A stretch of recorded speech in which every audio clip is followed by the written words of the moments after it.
Not back then. Yeah. Not back then, you can't. Back in my day, pro gamer tip meant something. I'm trying to not sound like an old head as hard as I can, but...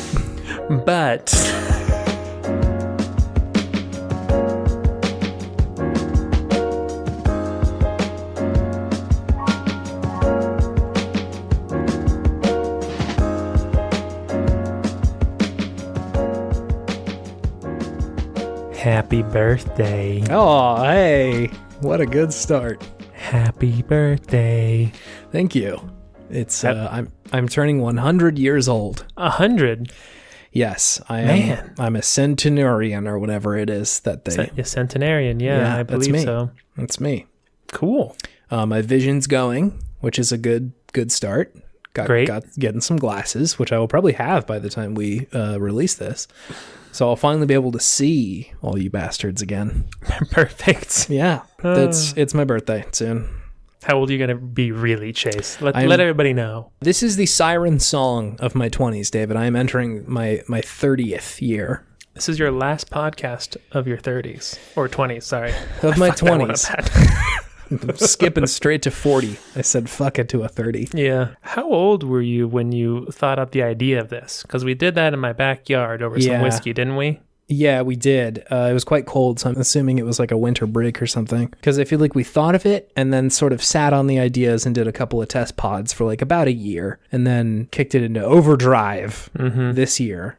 Test pod, please ignore. We've been in the hyperpodic time chamber for about a year now, just going hard. It has been the hyperpodic time chamber. It's true. It's COVID. I've learned how to actually record good sounding audio, so that's always a plus. So yeah, it's an upside. David, over the weekend I went to a pumpkin patch. Ooh, nice. I also watched Hocus Pocus. Oh my god, you're living the fall dream, boy. And currently I am drinking an Elysian Dragon's Tooth Stout. Is that good? It's delicious to me. It's delicious to you. Okay. It's also 8.2%. So for future listeners, if you just want to skip to the end and listen to the outro, you can have a fun little game to see just how much this beer has gotten to me. How much more is Chase slurring his words by the end of this episode? Yeah. Is the episode coherent in any way? It's okay. I'm already pretty much through with this hazy IPA from Sierra Nevada, just from our pre-pod loosening up. We're getting loose. It's our warm-up. Or the batting cages. It's our pre-pod ritual where we stretch and give ourselves positive affirmations. Doing a little tongue wagging at each other, you know? Point being, David, I've invited a very special someone to the pod this week because it couldn't be a more fall weekend for me. Okay. I mean, just... Oh. I can feel the energy changing already. There's a smell of pumpkin spice in the air. Hey, how you doing, buddy? Yes, hello. Who are you? It's full spirit of Podtimism, I think. Podtimism? Podtimism, sorry. Podtimism. I'm loose off the hooch of pumpkin spice. So you're drunk right now, is what you're telling me. That's a summer's man word for having a good fall, friend. So you'd prefer loose off the hooch. Loose off the hooch is the preferred term. Loosen the hoochin'? I'm loose in the hooch and on the hooch. Hey, how's it going?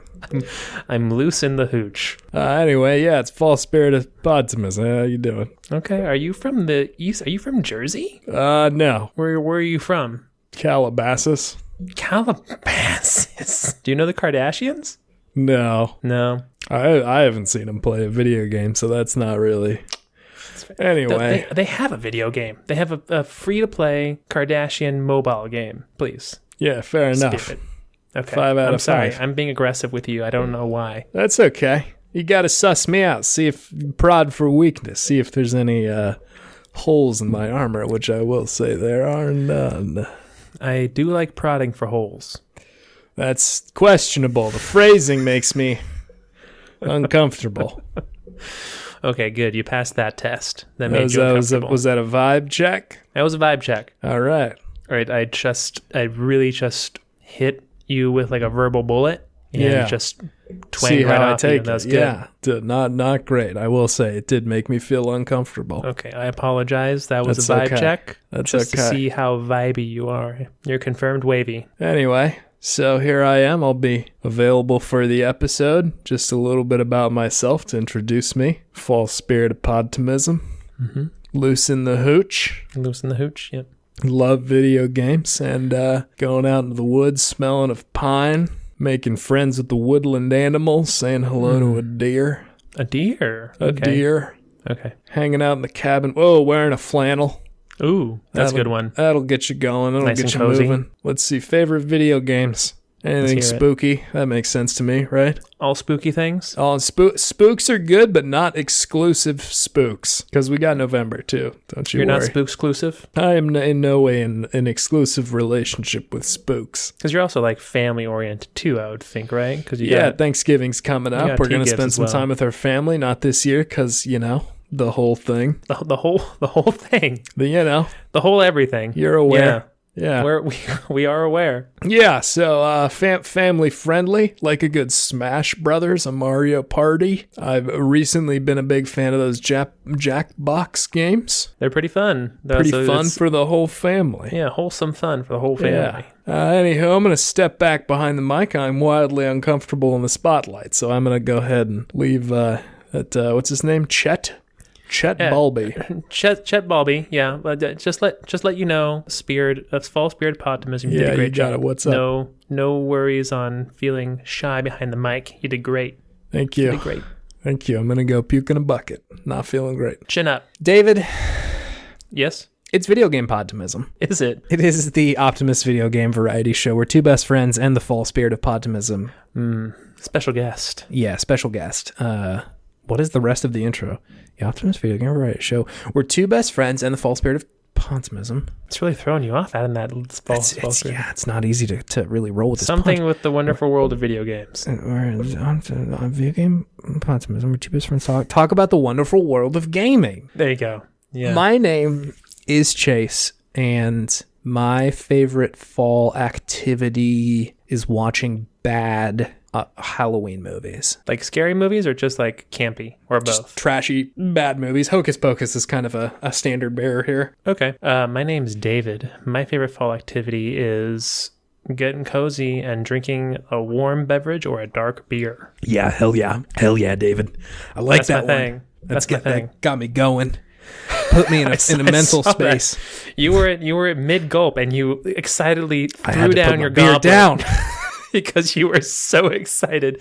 Because otherwise you would have just thrown that beer all over the place and just would have been chaos. It was a little bit of a pricey beer. I splurged because it is the birth week, but It is the birth week. didn't want to throw that one on the ground like I normally would There you go. Chase is known to throw beers on the ground when I'm just too excited about something. David, have you been playing video games recently? I have been. Can you tell me about some of those? So I played a good amount of Divinity 1. Yes. Now stuck at a very annoying puzzle, Oh, no. which is always a bummer in these kind of games. Yeah, true. Doesn't give you like any sort of, it gives you just a little bit of hint, then you have to figure out the rest of it, and it's just like a lot of finagling and kind of dealing with the worst aspects of the user interface, which is a bummer because I'm having a really good time with it. And like Mallory and I got stuck at this puzzle for like 20 minutes and Mallory just fell asleep. Oh, no. And I'm just like, oh my God, I'm flying solo now. This is awful. Like I can't even. That's a genuine failure in game design. If somebody falls asleep while playing your game.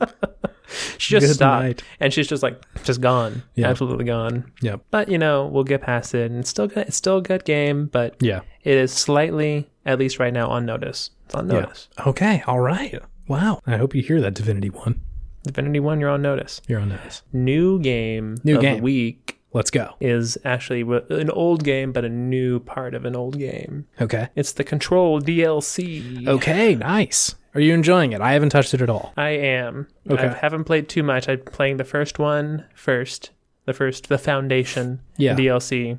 Yeah. I got a new power. That's kind of whatever. I think maybe I should have chose the other one, but they give you a choice between two in the beginning. But we'll see. I will see. I haven't used it too much quite yet. But Control is still so good. That game is good. I like that game a lot.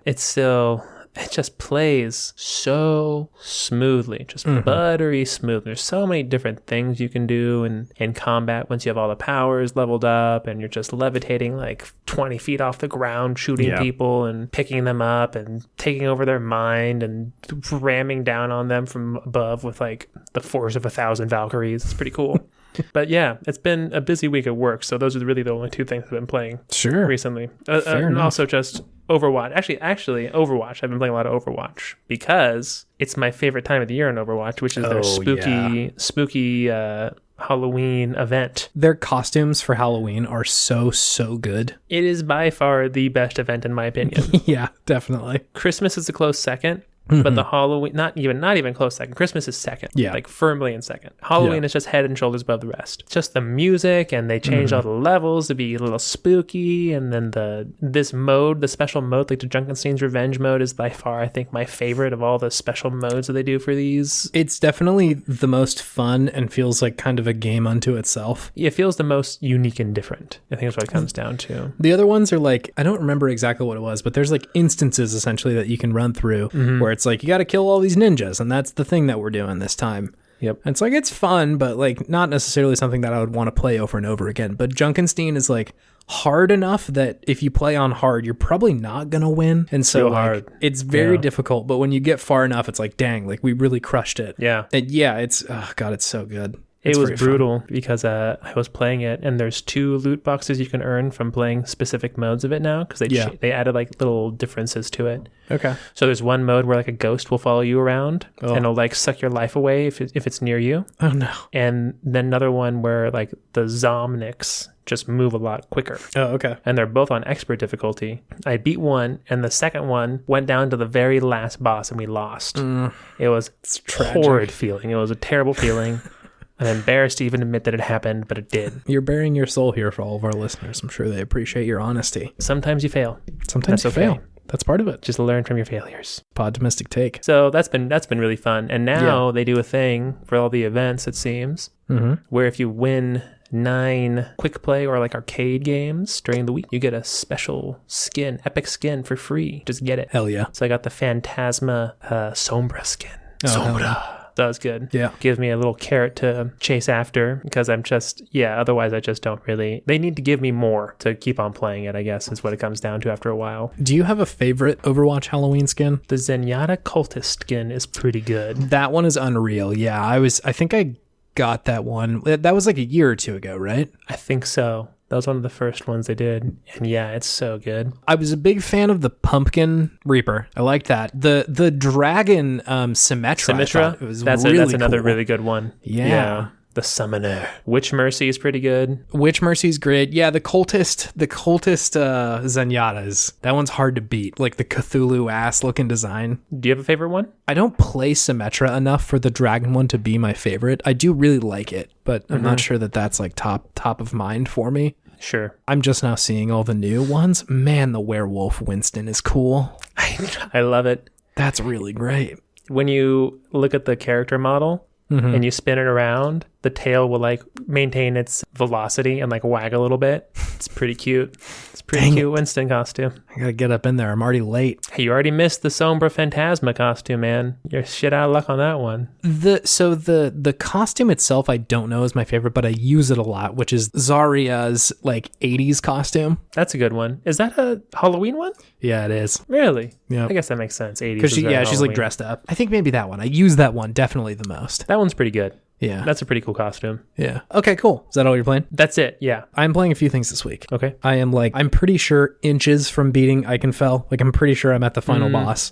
The wizards? The Dark Wizard? No, it's actually, well, I guess I shouldn't spoil it, but Dragon. She's a good wizard, but she's taking the wrong path. Oh, no. Chase. Yeah. You don't say. So yeah, I think I'm like almost 20 hours into it, which is surprising that this game is as long as it is. Mm-hmm. It's like an indie game, right? Like it's not, I don't know, I don't expect indie games to be that lengthy, but it's been really, really fun so far. There's little twists in it that like have made the gameplay more exciting rather than just like go here, go here, go here. There's like a couple of things where it's like, hey, if you want to backtrack and find some shit, you can go find some other cool stuff, or there's like optional missions essentially that you can go on. Mm-hmm. So it's still very phenomenal. I really, really like the game. I have all the characters unlocked at this point. Nice. All their spells are all really different and interesting, and they all play very differently. So yeah, it's fucking good. Iconfill's really good. Can't recommend it enough. Sweet. Yeah, I am also playing... I started it. I did the fool's errand. I started playing Resident Evil 7. Ooh. Yeah. Boy, how's that going? It's okay. I started playing it, and like the first probably hour is very spooky. Pretty much right up until the point where you end up at like the dinner table with like the family, and then you kind of escape, and you know the game kind of opens up. Everything up till that point is very, very spooky, where you're like, you know, trying to find your girlfriend, and then you pop in like that VHS tape, and it cuts to the like team of ghost hunters or whatever that get just so like fucked up, royally fucked. That's all pretty good. Then I paused for a couple of days, and then picked it back up, and was immediately like not as terrified because it was like the tension hadn't really been building. And I was like, all right, well, I guess I'm gonna go try this, and was more just kind of frustrated with the game rather than like scared. Oh, really?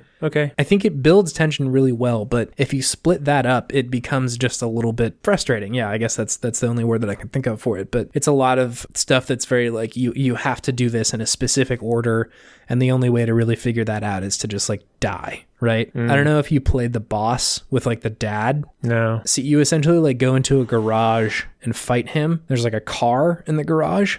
As far as I can tell, what you have to do is shoot him until he's like staggered a little bit, then get in the car and hit him. But if you didn't shoot him good enough, he like pulls you out of the car and hits you with it instead. And like, I mean, it's like very difficult to not die there. It's like an instant kill. It's not an instant kill, but it's like his ability to turn within a garage is uncanny. Like he's just like turning on a dime to hit you, and so it's very difficult to get out of the way. He was actually a NASCAR driver once upon a time. Exactly, yeah. Expert turner. He's drifting in his own garage. Ding, ding, ding, ding, ding, ding, ding.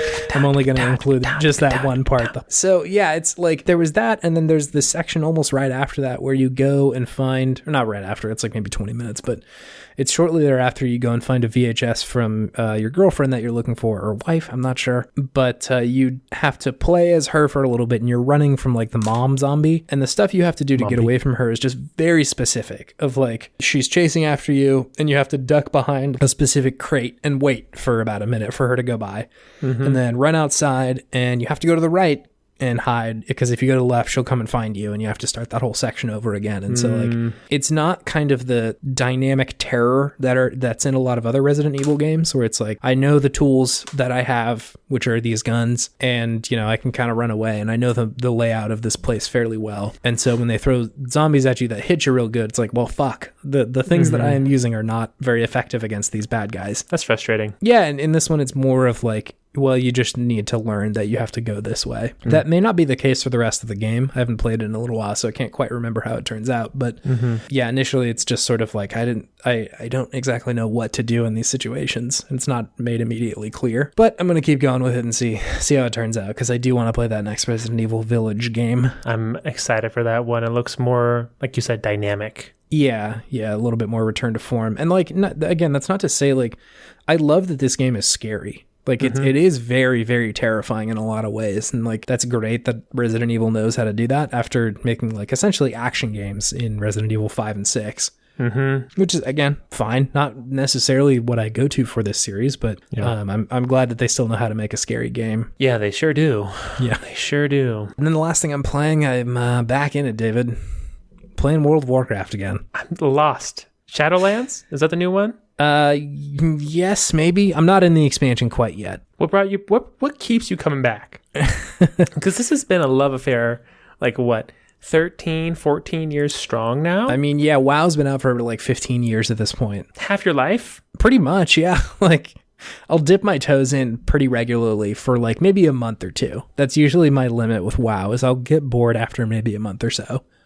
But what brought me back in at this point, and I can tell that we've been doing this pod for a while because I've talked about this specifically before, is returning to WoW. Yeah. But what brought me back this time is that they changed up the leveling system quite a bit. The level cap before this like patch that they just put out, I think was 120. And they just squished it down so that the level cap is now, it's going to be 60, but right now it's 50. You can level people to essentially what would be now like max level very quickly, whereas before it would take, you know, a long time. Like when I did the last expansion, I usually will pick up just like one extra character and see how far I can get in the leveling process. And I was nowhere near getting to the level cap with my other character that I was playing. But I've picked up like Warlock, and I've leveled for, I don't know, maybe 6 hours or something like that, 7 hours. And I think I'm level 30, so only 20 levels from like the level cap, which is, again, for context, a lot faster than it usually is. Which for me is enjoyable. Like, you can kind of go to whatever zone you want to and just kind of fuck around and do quests and shit like that, because they've taken what would be, you know, 4 or 5 other expansions and allowed you to level in any of those places. Cool. Rather than having to go through this one, then this one, then this one, then this one, in a real specific order because of the level of the zones. But now it's like, fuck it, they're all level 20 or 30 or whatever. So it's an interesting experiment to me in like how this game can sort of like make it work longer term, I guess. And how to deal with content that's 12, 13 years old at this point. Does it look old still? Did they ever do a graphic upgrade? So they just did some stuff in this one that makes it look a little bit better, specifically around like your character. Like character creation is a lot more robust now, but not great, I will say. Like the older zones still are like, yeah, that looks like a 2005 game. Yeah. Anyway, this is going to bring me to my Podtimistic thing. And I will say with a caveat, I may have brought this exact Podtimistic thing the last time I brought up WoW. It's okay. So let's set a precedent that maybe repeats are okay. I'm going to try not to, but maybe repeats are okay. Okay. It is the game design behind a game that has been out and alive and released for 15 years. It's pretty amazing. It's so interesting to me. How do you make that work? So WoW, I think, it came out in 2005. I'm pretty sure. Maybe 2004, somewhere in there. And so Vanilla was out for a little while, and then they did Burning Crusade shortly thereafter. And like that arc makes sense, right? Like MMOs had done like a vanilla game to expansions pretty frequently, and that was a trodden path for a little while. But a lot of the MMOs eventually would release like 2.0 essentially. Like Guild Wars would put out like Guild Wars 2 or something like that. I think EverQuest tried to do another one. I don't remember if they did. Yeah, I don't remember it being a huge hit. No. It got released the same time as WoW, and WoW just overtook it, just destroyed it. Right, which makes sense. I think back in the day, it was kind of a leap forward from EverQuest. It was pretty good and pretty robust. But, you know, year after year, expansion after expansion, like how do you keep that interesting for the people who have been with you since the start and are huge fans of it, and also somebody who is just getting into the game? Like that balance is so hard to strike. Especially when there's so much context and leftover content. Like what are we supposed to do with all this shit? Because in game, it doesn't make any sense for all that to just go away. You don't want the people who bought those expansions to be like, well, I wasted my money by buying the stuff, or now it's like null and void or something. Yeah. And so just like how to approach that is such a fascinating problem. And I find it kind of like bold that they're just saying, fuck it, everything is fair game right now. We're reducing the level caps. We're squishing all of the numbers of like the item levels, your spell damage, your health pool, all of it's going down. And we're kind of just leveling this out so that we can put out another expansion that is significant. Yeah. I don't know how long that will remain feeling significant. Like if they do that every patch, it's like, well, I'm kind of just running on this treadmill, and like the lore of Warcraft is sort of running out. So like, and I'm sure some people would argue that it's already run out, but like, how do you keep that story going and continuing to make it interesting? Exactly. Yeah. So it's I think just it's a fascinating case study in like, what does a game that is 15 years old look like? That's not a sport, right? Sure. Yeah. With a continuing story. Yeah. It's kind of like comic books back in the day. They're going to have to start doing some crazy stuff to keep it interesting, at least story-wise, right? Yeah, and like other games just sort of put out another one or do a reboot or something, but there are places in WoW that have been the same forever, right? Like it's just so wild to me. So it's an interesting take on how to do this game. And like, obviously, you know, the expansions you still have to pay for every year. So it's kind of like they're adding another game onto it, but the world remains consistent a lot of the time unless they decide to do something significant. So still Azeroth. Still Azeroth. Still there. Maybe little tweaks, maybe things a little different, but it's still Azeroth. Yeah. Anyway, so I just thought it's an interesting thing to look at when I'm playing it. Cool. Yeah, no, it's interesting to examine that. Yeah, definitely. Do you have something that's fueling your sense of optimism, David? Yes, I do. What you got? It is a pro gamer tip. Fuck yeah. Okay. Yeah, pro gamer tip. You gonna call in Nintendo Power, and see what kind of tips you need? Yeah, we're just calling the homies. Okay, sure. Who gave you the pro gamer tip? It was Sam Cohey. Whoa. Sam Cohey, The yeah. Cohey tip. The Cohey tip. The Tippy. The Tippy. The Tippy. Sam Tippy. So I'm sorry, he was... Sam. Sorry, Sam. But shout out Sam Cohey. Sam, yeah, true. He's working through our back catalog right now. And he listened to our episode where I talked about playing Dirt Rally 2.0. Yes. And how it just kicked my ass as a racing game. Like, Sure. I've never played a racing game that's quite that difficult. And he said he's listening to it, and he like went back and played it again because he loves that game apparently. Okay. And it's like he like loves punishing himself with it. And It's then like the Dark Souls of racing games. kind of, right? Then he comes back and he sends me this long text message about like all these tips and like what different things mean that your navigator guy is saying to you and stuff like that. I'm like, The pro strat. that's the pro info, that's the pro tip, pro strats. Yeah. Sam Cohey make me actually think about re-downloading that game and giving it another shot. How? So Hell yeah. thank you, Sam Cohey. Shouts out. Yeah, and also reminded me of other times when I would talk to another friend shout out of the week, Hale Hildy. Hale's got some pro tips every now and then. He's got some pro gamer tips. Yeah, I'm thinking about two games in particular, Skyrim and then course. Borderlands 2. Yes, yeah. The man breaks these games. He absolutely just finds the loopholes and just exploits the ever-living crap out of them until they are just on the ground dead. Begging it's like for mercy. pretty much breaking the game. It's like at least as close as you can get to breaking the game without actually doing it. Please stop making alchemic blades. I can't handle any more damage. I had a picture on my phone for a long time, but it was of a piece of armor that Hale had enchanted. And it had like 40,000 like armor rating or something crazy. Like it literally was starting to come off of the box that contained the number. Yeah. Because he found a way to just exploit it. And I'm like, this is amazing. It was so good. I'll probably never use those tips because they're just so crazy, but it's good to know that they exist. It's a real treat. I think he explained to me at some point that he had like enough regen on one of his armors that whenever he would take damage, it would immediately pop back up. Like his health would immediately recover because the regen was so high that like even one tick of regen was enough to get his health back to full. Just it's an obscene amount of. He won Skyrim. He won Skyrim. I'm pretty sure. He is the Dragonborn that stands above all others. I'm trying to think of some other pro tips. I think the one that stands out in my mind is I think I was having trouble beating Psycho Mantis in Metal Gear Solid 1. And didn't know to connect my controller to the other port. Yeah. I was just getting my ass kicked for days on end. And then some dude who I don't think plays video games very often was like, hey, I heard this from like my brother, that if you just do this. I was like, that's nonsense. And then went home and it fucking worked. Shocking. Pro gamer tip. Pro gamer tips were on another level of value when the internet was not quite as prevalent. Because you can just go look up some pro gamer tips now, but sure can. Not back then. Yeah. Not back then. You can't. Back in my day, pro gamer tip meant something. I'm trying to not sound like an old head as hard as I can, but also I'm turning 30 now, and it did mean something. It did mean something back in the day.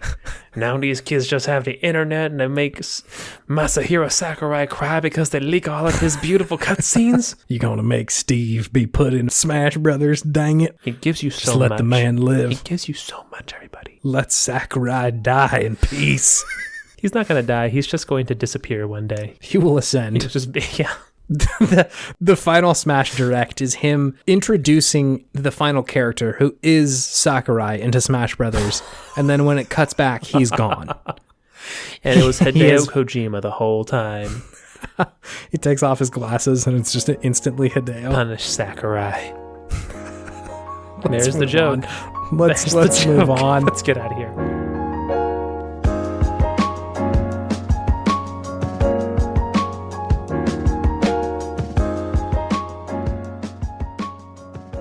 Okay, well, of course it is still spooky month. It is. So we've got another good game segment about a spooky game. We do, but first.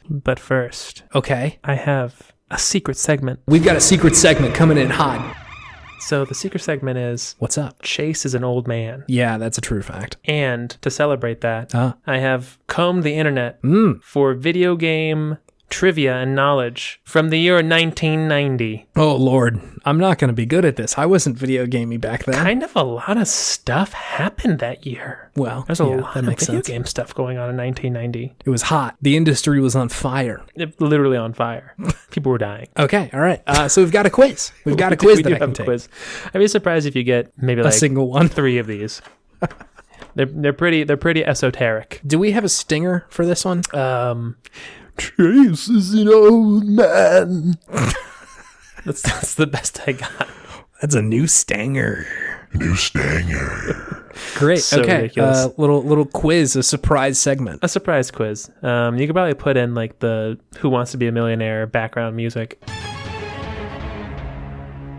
First question. Yes.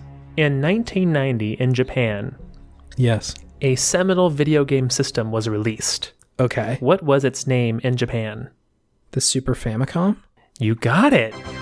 Fuck yes. Good job. Y'all doubted me. Y'all fucking doubted me. That was great. That was beautiful. I got 1 point. You got 1 point, baby. Let's go. Okay, next question. So this one is a 2-parter. Okay. Okay. So, first part is, what well-known video game cheat system was released in 1990? Okay. That's the question. Okay. All right. I'm for sure you've used this. It's one of 2, and I don't want to guess wrong. You can whisper your answer. If it's wrong, I will discard the whisper, and you can say the real answer. Okay. Is it Game Shark? Say the real answer. Is it Game Genie? It is Game Genie. Fuck yes! There you I go. had one of those. Yeah, the Game Genie was the shit. Yeah. And second part of the question, what was the first system that it was released on? Oh. Super Nintendo? No, the answer we were looking for was actually the Nintendo Entertainment System. Damn it. The NES, not the SNES. What a wild concept to have like a piece of hardware that you like hot swap onto a system so that you can cheat good. Right. What a different time than nowadays. Now cheat codes don't exist. Yeah. You just have aim assist instead. Only 90 kid will remember. Speaking of the Super Nintendo Entertainment System. Okay. How many days after your birthday was the SNES released in Japan? Okay. Are you communing with the Avatar spirits right now? I'm trying to astral project. Wait, I'll give you Shigeru Miyamoto. I'll give you a multiple choice. I'll give you multiple choice for this one. Okay. A, 31. Okay. B, 30. Okay. C, 25. Okay. Or D, 27. We're going to go with 25, David. 25 is not the answer we were looking for. It's actually 30. You were born within 1 month of the release of the Super Nintendo Entertainment System. This may be why the Super Nintendo vibes with me so hard. I think it was your spirit console. It's your spirit console, right? It was released November 21st. People ask my sign sometimes. It's not Libra. It's Super Nintendo. What's your sign? Super Nintendo. SNES. Hell yeah. The Super Famicom. I would honestly accept that answer just as readily as any other astrological answer. Means about as much. And whatever you would say afterwards I would accept just as much as any other astrological thing. Like, I'm a SNES, so that just means I'm fun and family friendly and just a nice, cool guy. But I can also be a stubborn asshole or something like that. I don't know. But if you blow on me, I'll work or something like that. Questionable phrasing, but I'll take it. Questionable phrasing, but I'll take it. Good. Okay. What 2 Mario games were released in 1990? And I'm going to say Mario games as in like mainline Mario games. Okay. Bonus points if you get the correct systems for each one. Okay. Let me start with Super Mario World. Is that your final answer? That's one of them, I think. Yes. Correct. Okay. Because the SNES shipped, and I'm pretty sure that was a launch title. Is that going to be your second part to that final answer? To the second question? No, there's another game, and I don't know what it is. So Super Mario World was one. Okay. So my dilemma here, is it a Game Boy game or is it a NES game? I'm not sure. I'm going to say, oh, God. Was it Super Mario 3 for the NES, or was it like, I don't know, some other fucking Super Mario for the Game Boy? My advice would be follow your heart. Okay, it was Super Mario 3. You got it, baby. Nice. Let's go. And you're saying, and you named the console for each one, correct? NES and SNES, baby. You got it. That's a total of 4 points for you right there. Wow. Wow. I don't know what it's out of, because I'm just making this shit up as I go. But it's going to be out of Chase Albee at the end, I think. Yes. Okay, here's a hard one, you bastard. Okay. All right. Okay, get ready. Yeah. The mascot of the TurboGrafx 16 goes by what name?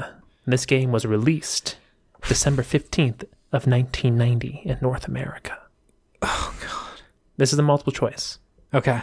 A, Bang. B, Bonk. Okay. C, Boing.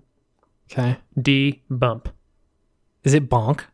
It is Bonk. Fuck yes. It's Bonk, baby. You got it. Is it the caveman? And wait, hold on. Before you search something, Okay. what's the name of the game that was released that year? His seminal game.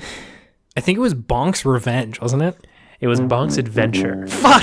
Bonk's Revenge was probably the second game. He has nothing to revenge yet, Chase. Please. Sure. Yeah. Bonk's Adventure. Sure. Bonk's Adventure. How did you know that? I don't know. You just reached it to your butt. Yeah. That was good. That was a good one. I was surprised. I didn't think you were going to get that one wrong. Anyways. Yeah, okay. Here we go. What medical-themed video game was released in 1990 featuring a beloved mascot? Featuring a beloved mascot. Oh, it's Dr. Mario. It's Dr. Mario. Yeah, Let's fucking go. I don't know why you're killing this quiz, baby. That was like Trauma Center. Did they have an early game then? I don't know what the fuck is going on. Ooh, this will be a good one for you. Okay. Which number Mega Man game was released in 1990? Oh, Lord. 4? Is that your final answer? Yeah. It's 3, actually. Fuck. 3. So that's a negative. So it's 6. I take away points. I'm like the AP test. I take away points for wrong If answers. I don't answer, is that going to be fine too? You have to answer. So, oh, dang. So I get negative points if I get the wrong answer, but I have no option of... You have to answer. Okay, all right. Okay. But you can get multiple positive points for questions, but you can't get multiple negative points. I just cut it off right there. Sure. Yeah. Anyways, I'm benevolent. Chase, please. Thank you. I make the rules. Quiz god. Thank you. Oh, here's a good one. Okay. What 2 Game Boy rivals were released in Japan in 1990? The Game Gear That's one, yeah. is one of That's a them. point. What the fuck other handhelds were there? This is the deep cut. Yeah. It's like a Neo Geo or something? No. What is was the Turbo Express. What the fuck So is I'm that? I'm guessing the TurboGrafx had a handheld released by NEC. Sure enough. Look at that little guy. I didn't even look at a picture of it. I was just reading Wikipedia. It looks like a very big Game Boy. Very black, big Game Boy. Doesn't look half bad. I'd like a Turbo Express. That's good. I had a Game Gear, which is why I knew that. You had a Game Gear. I had a Game Gear. Damn, bro. Did you play Sonic on it? I did. It was fucking gigantic. The Game Gear was lasted for like very 20 minutes or something. so fast. It took like 4 AA batteries or something and lasted about a half an hour. Like they would just burn through those things. Yeah, not great. I wonder how much of our Earth's pollution and like the poisoning of our soil was caused because of used Game Gear batteries. Yeah, probably a lot if I had to guess. Probably a lot. You ready for the next question? Yeah.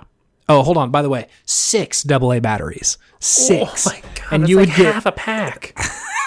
They say in the Wikipedia article you would get 3 to 5 hours, which does not feel like enough for 6 fucking batteries. That's just totally unsustainable. That's ridiculous. You can't How'd that do ever get anything. released? I have no idea. It's absurd.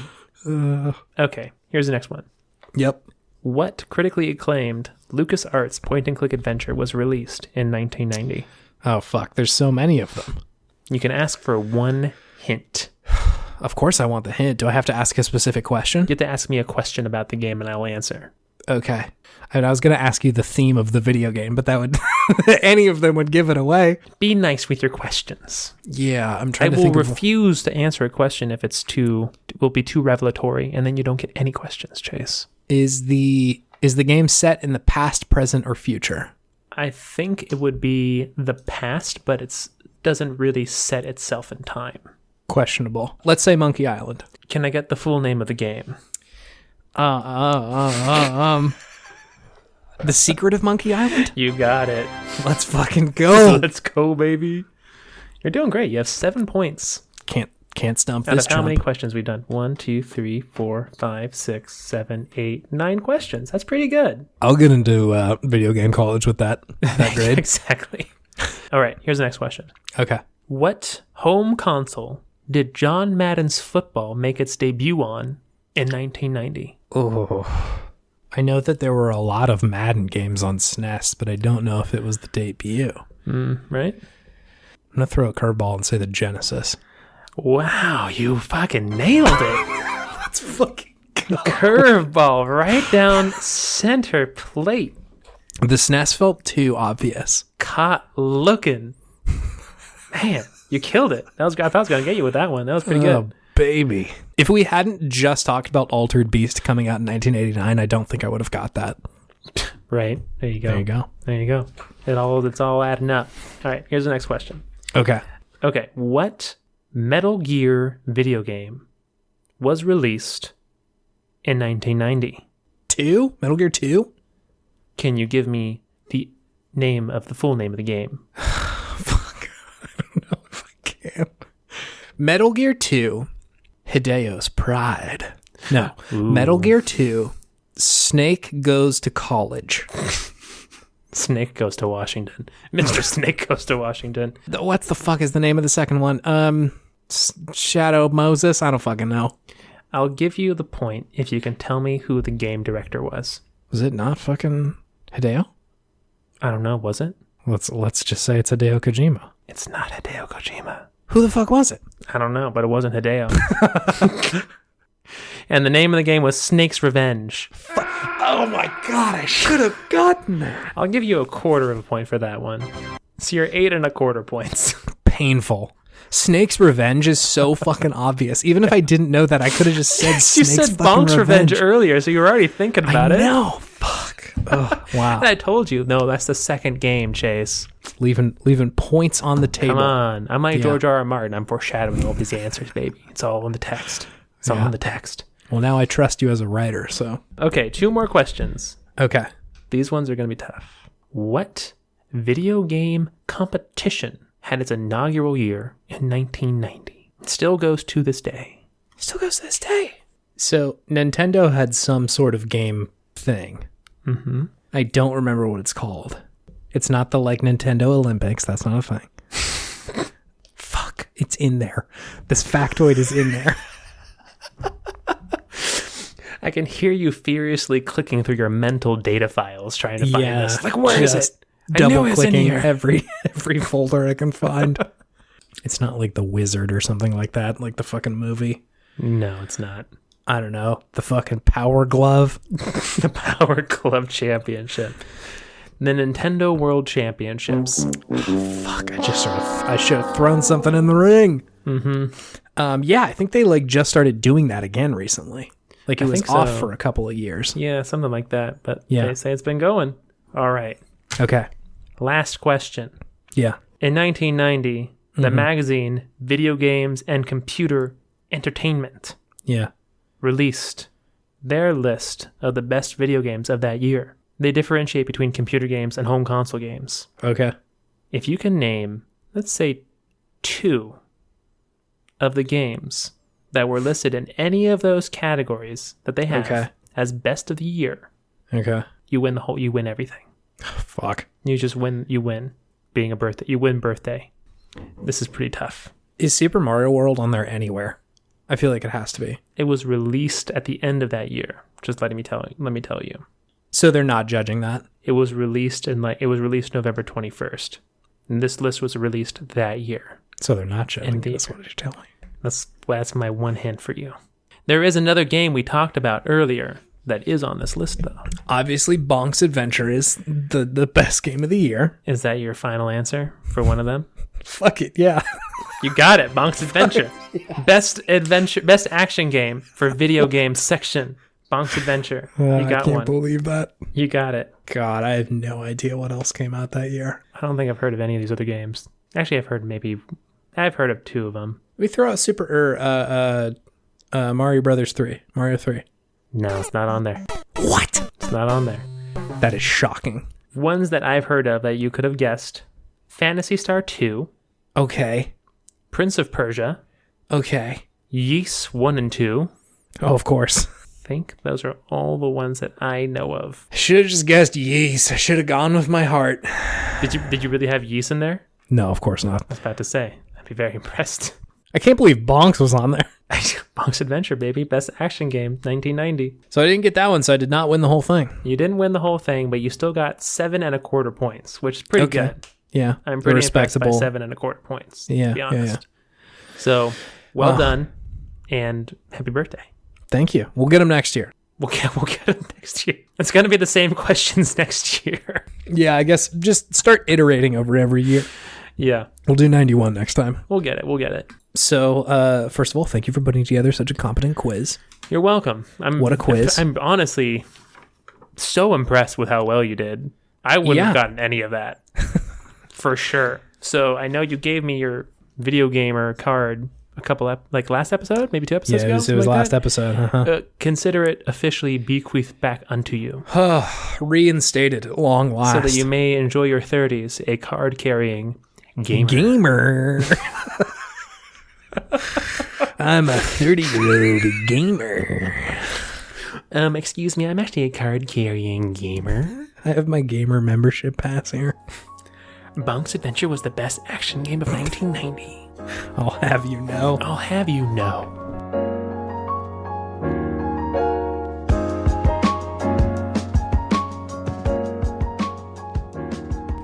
So yeah, back to our regularly scheduled programming, huh? We're back. The secret segment is over. Probably never to be repeated again unless there's another birthday.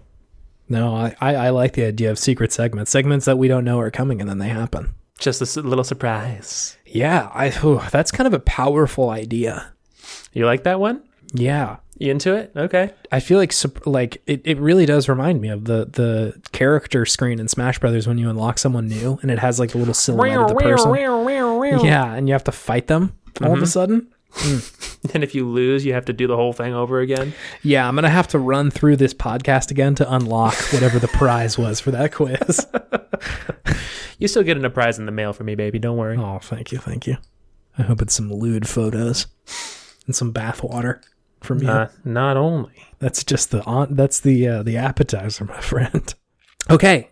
It's good games, actually. We're going to do that segment. We're back. It's the segment where we talk about the okayest games of yesteryear, gush about all the things that we love about them, and reimagine what they might look like today. Because it is spooky month, we decided to do another spooky game. This week, we've got a very interesting one. I had a very good time thinking and researching about this one. Mm-hmm. It's The House of the Dead. 1 and 2. So that's pretty good impersonation. Thank you. We're going to do 1 and 2 because by and large, they are very similar games. Same game. Same. Mm-hmm. So before we get too deep into it, let me hit you with some Hot stats. This game was developed by Sega AM1. It was a subdivision of Sega. I think they just like kind of designated teams every now and then. Uh-huh. House of the Dead 2 came out in 1998. In arcades, and then came out for Dreamcast September 9th of 1999. 99. I think 1 came out a year or 2 years prior. I didn't check the date on that one. Okay. But yeah, so they put it out then. Let's see. Sega AM1 developed a bunch of games. They're another one of these game companies that we've talked about before where they put out a handful of console releases and also a bunch of arcade games. Okay, so they're just kind of getting like the real boo-boo projects, I guess I should say. I guess so. I sort of find it fascinating when game companies split the difference. I think it's just a bunch of people who were probably in the industry for a long time. Like that's usually what it says to me, just because arcade games were kind of the place to be in the late 80s, early 90s. That's true. And then there was sort of that transition over to consoles. And so it's an interesting like concept when people do both or companies do both. Mm-hmm. Some of the arcade games they made were Cool Riders, which was a motorcycle game where there was like a physical motorcycle that you kind of turned and did shit with. Pretty good. Very cool. Yeah. Wing War, which was like a piloting first-person game that had like piloting stick, which was cool. Obviously, the House of the Dead. They also had this game that I found called Emergency Call Ambulance, which was a steering wheel game. Like it had an actual wheel, and you had to like race to pick up patients. So it's like Crazy Taxi, but with it's very similar to Crazy Taxi, yeah. And depending on how crazy you would drive, it would influence like the health. You had like a heart rate monitor on the right side of your screen to see if the person was doing okay in the back. That's funny. So they did those, and then they also did some of the console games they made were Dynamite Cop. I don't know if you ever played that one. Dynamite Cop. Is it a cop made out of dynamite, or is it just like a really cool cop? He's a really cool cop. That was a Dreamcast release. Cool. They also put out the Die Hard game. Do you remember this? This was both an arcade and a console release. Oh, I do remember the arcade one. I didn't know it got released on consoles. I think it came out on Dreamcast or maybe PlayStation. I'm not sure which, but yeah, it was the sort of top down like brawler almost, where you walk in and like just have to beat the shit out of some people. Yeah, just like I'm Bruce Willis. Yeah. Get ready. Pretty fun game from what I remember. I also like Dynamite Cop, which was like essentially the same thing. Mm-hmm. That was a top-down brawler. I'm pretty sure that was like a Steve's Pizza arcade game for a while. Steve's Pizza. Love it. Did you play it at Steve's Pizza? Not when I worked there, but when I was a child, I was a big fan of the Steve's Pizza arcade lineup. You know who was also a big fan of Steve's Pizza? Who's that? Cougars. Cougars were a big fan of Steve's Pizza. Well, that may have been the demographic of Folsom, California, rather than 5 Points Arden. Chase had a Yelp review about him. I did. That was an interesting time in my life when I was delivering pizzas, and Cougars were leaving salacious Yelp reviews. Anyway, so they also put out Sega Bass Fishing, which was a fishing game for Dreamcast. Big fan. Sega Bass Fishing. Okay. So yeah, they put out some of those. I also have a review from our friends over at Jeux Video. Sorry. No, it's the accordion. The accordion would work better, yeah. So normally Jeux Video, pretty harsh on games, but they were big fans of House of the Dead too. I'm starting to question their taste in games after... It's very odd. The games that they review poorly or not very well, it's very inconsistent. I'm never really sure. Uh-huh. So I run their review through Google Translate a bunch of times, through a bunch of different languages, and mangled it beyond recognition. So we'll see what they had to say after I have destroyed this review. All right. They said, maybe, "Good!" exclamation point. "The game is more terrifying than ever. I think the action is almost over, and we should bring some weapons to keep the pace of the game the same." Ellipsis. "Yes. Twice. He plays an important role in the game and knocks the brush whenever there are too many enemies on the screen. The shortcoming of the story. Plus, a great game. 80 out of 100. The shortcoming of the story, plus a great game. Also, what brush is he knocking? I don't know. You gotta play the game to find out, I guess. Jeux Video. What a place. What a place. David, could you explain to me what the House of the Dead was? The House of the Dead is a classic arcade game. It's a light gun game, and it's a rail shooter. And the theme is monsters and zombies and dead things coming back to life, and you must shoot them well with your gun to get through to the final boss and kill him. Yep. You don't move, you just kind of duck and cover. Do you duck and cover in this one, or is it just shooting off screen to reload? Yeah, just shooting off screen to reload. Yeah, so it's pretty much just a barrage of enemies, and you just point and shoot as quick as you can to kill them all. Yep. Pretty straightforward. Do we need to explain what a light gun game is at all? I feel like most people are going to know what that is, right? That's true. It's essentially just like a peripheral that you point at a screen and you click a button. It's a peripheral shaped like a gun. It's a gun, yeah. Point it at the screen and you shoot, and then it registers where you shoot on the screen. Yeah. It does something in the game. I tried to do some research about what like the first light gun game was. Mm-hmm. It led me to some wild articles about like the first light gun game was actually in 1903, and so I was like, I don't know if I have the patience to read about all this right now. I'm afraid to ask what the theme of the game was if it was released in 1903. Yeah, fair question. Not the greatest content back then. God. But yeah, so I feel like light gun games, I didn't see a ton of them kind of until around this time. They weren't super prolific until, at least when I was noticing them, until kind of the late 90s. The ones that come to mind for me, at least, are this game, Time Crisis, and like Virtua Cop, I think, are another one, or Police Trainer. Virtua Cop, yeah, Police Trainer. And there's also all sorts of other just, licensed games like Jurassic Park, or I think Aliens, like Aliens had a big one. There was like that Terminator light gun game where it was like affixed to the actual arcade cabinet. It was like a big gun that you had. Yep. I had that one on the Sega Genesis. Yeah. Wasn't there like an Aerosmith light gun game? There was, like a rock and roll one, and you shot like CDs. Yeah, exactly. Revolution X was that game. Was it Aerosmith? In the game, players battle the oppressive New Order Nation regime, and their leader, Helga, have abducted Aerosmith. Helga games. So I think you're rescuing Aerosmith, if I am interpreting this correctly. Which is kind of a fucking cool idea for a game, to be fair. It's not bad. Anyway, so there was definitely a history of light gun games coming out, and I think you could probably consider this maybe the second or third wave of those kind of games as far as like arcades were concerned. Because a lot of them before were kind of like boilerplate as far as the peripherals go, but I think this game and Time Crisis both kind of upped their game on the physical gun that they had. I mean, especially Time Crisis, because it had the little like click that would happen whenever you would fire the gun. Was so good. Yeah, that was quite nice. I don't think House of the Dead had it, but yeah, they were still definitely upping their game, and it felt more accurate as far as like this game went, which was definitely cool. Yeah, I mean, I think that's it as far as like what the actual game was. Do you want to do a little gushing about House of the Dead? Yeah. What made this game so cool to you? I liked just shooting. Like Time Crisis, you had to like hide and then press the thing and then shoot. Yeah. Whereas this one's just bam, bam, bam, bam, bam, bam, click off the screen. Reload. Yeah. So it was just more frenetic. Yeah. Like you definitely did not have to think as much, like when to dodge things, when not to dodge things. It was just, I'm here. I just got to shoot. It's coming at me. It's very straightforward, but fun in the way that it presents that, right? Yeah. It's just like you got nothing to hide behind. You just got to shoot them before they get you. That's it. Yeah, I think the novelty of having like a gun is cool and problematic, but cool. Yeah. I feel like I would be remiss in not bringing up the fact that like it's definitely encouraging like gun use and like normalization of like, yeah, this is a fun game. Guns are fun games. Yep. But it is also a fun thing to do in the game is shoot zombies, right? Like that's pretty fun. Shooting zombies, not people.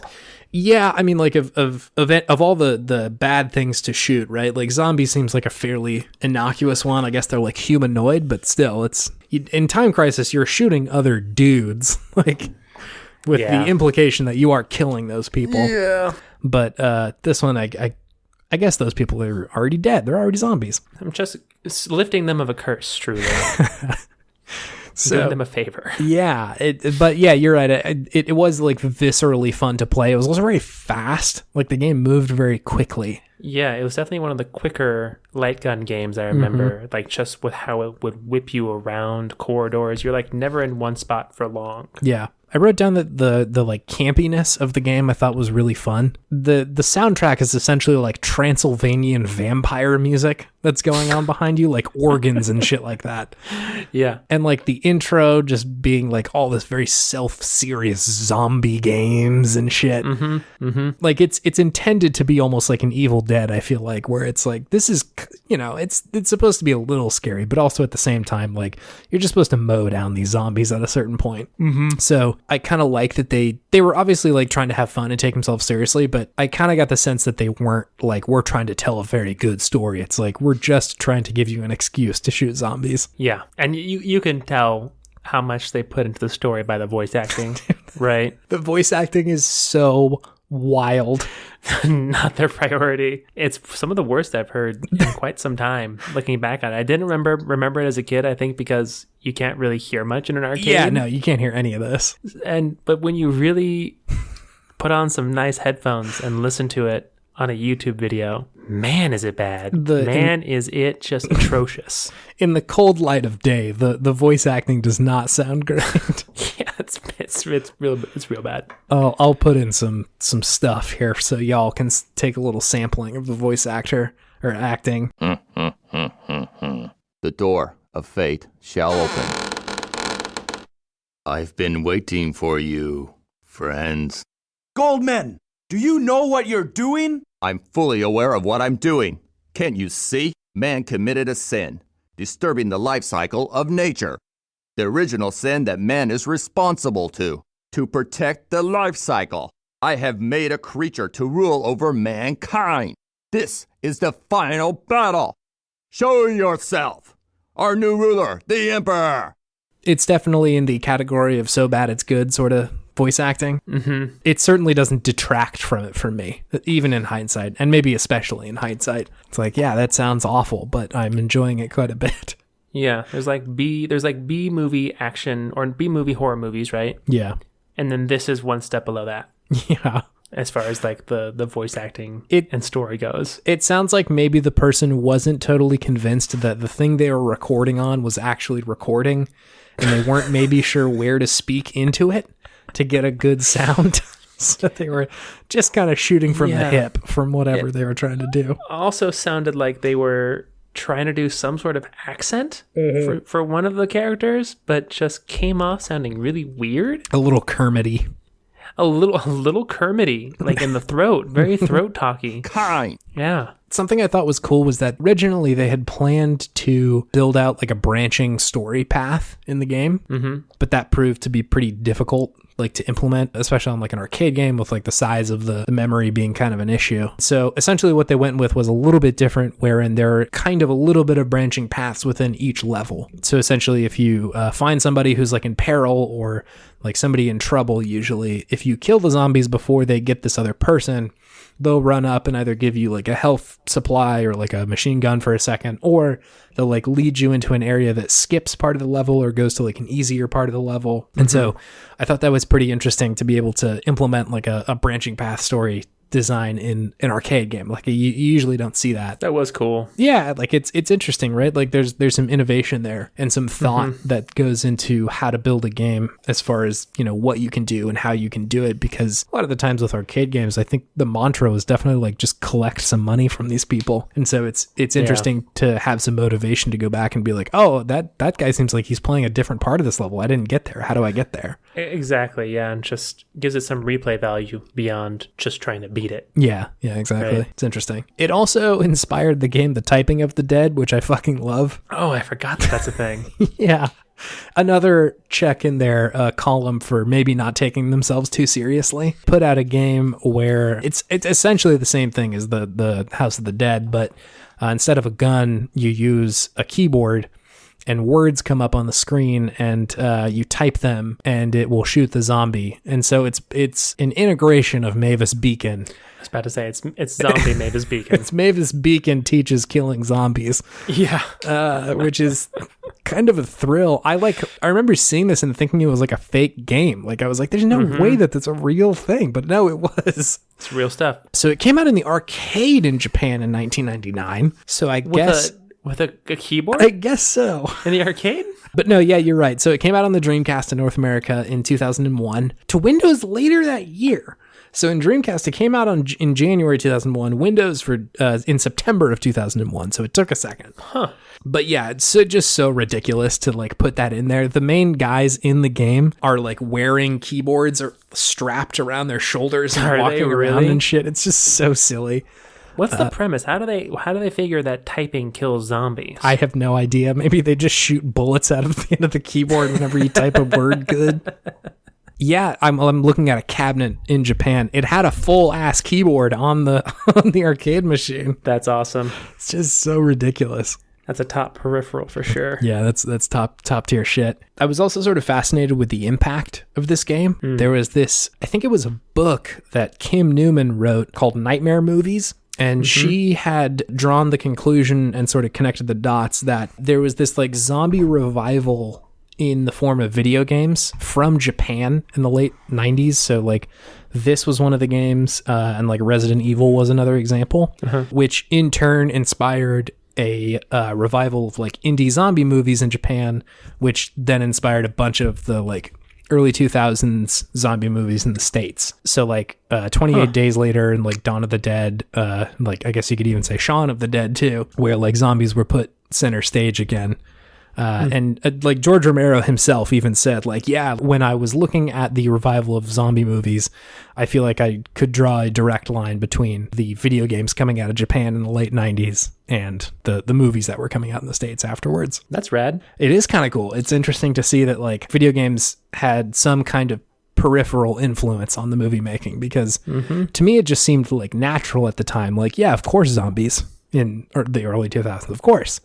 But that wasn't like a foregone conclusion at the time. Yeah, zombies hadn't been popular for a bit in movies. Yeah, not really. And so, but again, like because they had been a thing in games, it was like, well, yeah, of course. Like, why wouldn't you make a movie about that? But it's interesting to draw the comparison that they weren't really a thing in games as far as like being that popular.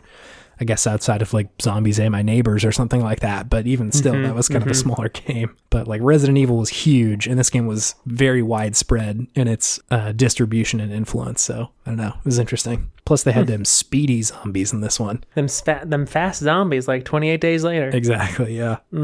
So yeah, it's interesting. David, if they were to put out the House of the Dead remake, fresh new arcade game, what are you hoping for? What are you looking for?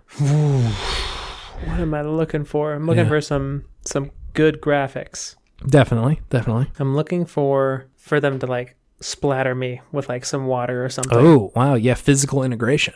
I want that 4D light rail shooter. Yes. Maybe like a couple different guns to change between. Oh, that's fun. Yeah. So it's like you had to, like, certain zombies are only weak to this gun. You had to like grab it and like put the other gun down first and grab it and have to quickly change between them. It's a good idea.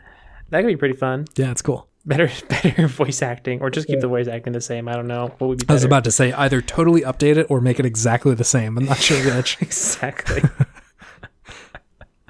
Just do like high res, blocky, like polygonal animation with bad voice acting. Yeah. Everything else looks incredible, but the characters look terrible. Yeah, exactly. I think that's what I really want to see. Keep it fast paced. Yeah. Give the levels more depth, just as well as like what they had been doing before, but like even more branching paths. Yeah. Like I want a bunch of branching paths, like 15 different ways to play level. Wow. I feel like you could easily make a very good VR game for House of the Dead. You could combine another great game, Pokemon Snap, put yourself in like the zombie car, and so that like it's not whipping you around physically, like it's not moving your character without you, but that you're in a car and you can look around and like look at the zombies coming after you. That would be pretty fun. I think a lot of those games from like the late 90s and early 2000s would work really well in like car VR. Like that Jurassic Park game that was out in arcades where you'd like go into the little That room one was fun. and play that. Yeah, that could be incredible. Any of those games really. But yeah, I feel like it lends itself really well to that, because a lot of the fun of VR is kind of like moving around and like having to assess your surroundings. Not to mention like you have like the actual physicality of the controllers and being able to like shoot like that. I feel like it'd be very, very fun. And yeah, keep the voice acting shitty. I don't want it to be changed at all. I want it to be terrible. Yeah, keep it bad. It's so bad. Like somebody who is not a voice actor needs to record the lines for everybody. I feel like you couldn't hire a professional voice actor because them trying to do bad would just still sound good in a way. Yeah, you could hear them trying to do bad. Like Troy Baker's not going to be able to do a bad voice acting. Yeah. It's just not possible. Authentically bad. I need guy off the street. Here, read this line. I need one of the programmers of the game to do the voice acting. Like somebody who is just not able to do this very well at all. Yeah. No experience, no practice. The guy who like doesn't say anything in the office too. Yeah, exactly. That would be, I think that's honestly a requirement, is bad voice acting for the game.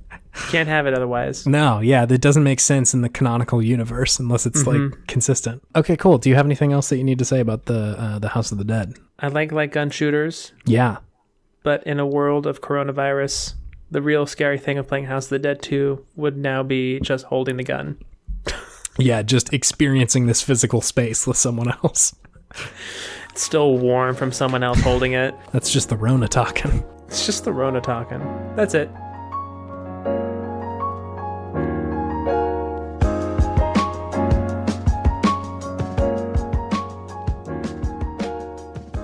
David, we're on Twitter. If you would like to come interact with us or say anything or talk about how much you like the House of the Dead or how your favorite House of the Dead is actually 3 and that's the superior one, Let us know. let us know.